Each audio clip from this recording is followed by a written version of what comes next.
One story that kind of got swept under the rug as we were looking at the scale of the Labour Party's victory over the coalition was that the Labour Party hadn't just beaten back the right half of this country, they also decimated the Greens in this election. Now, there were a couple of reasons why this was the case, but something that a lot of people have been asking is where do the Greens go from here now that they've taken this electoral beating and they have now found a new leader, they've found a new path forward? What is the Green Party actually going to look like come the next election? And I think personally, even though this result wasn't the one that they wanted, that they are in a pretty good place to really change their brand and be a positive force in Australian politics going ahead. Now, a little bit of backstory. In 2022, the Greens found lower house success that they had never seen before. In the House of Representatives, they went from 1 representative to 4, their best result ever. And a big part of that was because both major parties saw a massively, historically low amount of support. The coalition was down, the Labour Party wasn't looking that good in terms of a primary vote, and that really gave the Greens room to actually start winning seats in the lower house. But that dynamic really shifted in the 2025 election.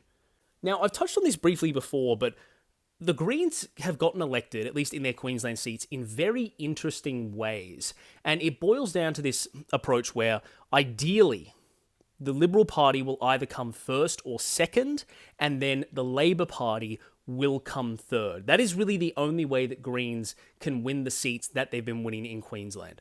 So just a quick explanation of how the preference flows normally work in any given seat. You will have, if it is a three-corner contest where the Greens competitive, you'll have 3 major candidates. You'll have the Greens, you'll have the coalition candidate, and you'll have the Labour candidate. Now, an established norm, and this is pretty much the case everywhere, is that Labour voters and Greens voters will preference each other, and the Liberal Party, if it comes down to Greens versus Labour, will preference Labour before they preference the Greens. So the situation that the Greens want is to be going head-to-head with the coalition and then getting over the line with Labour preferences.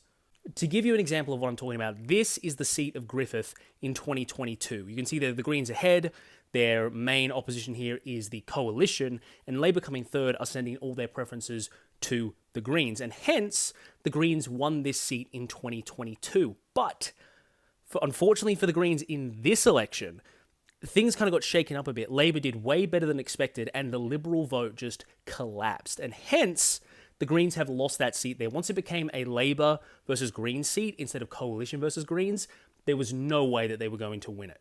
Labour, specifically in these former Greens Queensland seats, is operating as a sort of sensible middle ground, and if they make it to the final 2, they are going to win. They will beat the coalition on the right, and they will beat the Greens on the left. And this has led to a pretty interesting dynamic where the Greens have a path to victory only when the Liberal Party is performing better. For example, the one seat that they did hold on to of their Brisbane seats, and actually in the whole country, was the division of Ryan, which is the most rural and most conservative of the seats that they had in Brisbane. And the main reason for that is because the Liberal vote, while it did go down, it didn't completely collapse. And the LNP held on long enough to make the final 2, of which the Greens won. Now, that's not what happened in Melbourne, where the leader of the Greens lost his own seat, Adam Bandt, representing Melbourne. It seems that what has happened there is that there was a distribution that was very favourable to Labor, and that certainly knocked some of his margin off. But at the same time, at least this is what the Greens are theorising happened, was that Dutton was so repulsive that there was a flock to Labor effect. And with that and the redistribution, that Adam just wasn't able to hold his seat. And take that as you will. But I do think on the macro level, there are reasons why the Greens campaign didn't do that well. And it's something that you do have to look at because major party support was once again at an all-time low in an Australian election. But the Greens, in terms of popular vote and their seats, actually went backwards. They lost about 0.1%. So in a massive pro-non-major party election, the Greens didn't really pick up any ground. And when it comes to seats, they lost ground. I think the first thing to consider is that we have seen a shift of the Green Party away from their foundational values. They've gone from broadly and originally a party solely concerned with environmental issues into a much broader social justice party. And look, that is totally valid. But I think if you are shifting from a specifically environmental party to a broadly social issues party, you're probably going to lose some of your base in the process of that transition. And in terms of perception of the Greens more broadly, I think the Labour messaging of the Greens primarily being obstructionist has resonated quite a bit with the public. I saw a great piece by the Saturday paper and another one by The Guardian about this idea that the Greens being portrayed as obstructionists seems to just play well with the general public, and that their decision, particularly on trying to block Labour housing legislation unless there were certain concessions, seems to have not gone over great with the Australian public. And to the Greens' credit, they did get like billions of more dollars put into those schemes, but they did delay them for months, and that seems to have not gone over that well. These reasons are like ultimately why I think it's a good thing that Adam Bandt is gone, because his leadership style of the Greens, say what you will about it and how direct it was, it did come across at times as very aggressive and very dismissive of other people's perspectives on issues. Now, of course, you can support Bandt's approaches of like open hostility towards the Labour Party from time to time during policy battles, but it has to be appreciated that that style of politics led to the Greens not making any major gains in a historically low voter support election for major parties. The Greens were not the beneficiaries of that, and I think some of that has to come down to leadership style. And that's why I think Larissa Waters is such an important voice for the Greens going ahead as their new leader. She's a senator from Queensland, and she's emphasised this idea of like being compassionate, being honest, but also being productive, which is something that I think the Greens have needed to have when it comes to their messaging and their approach to politics for quite a while now.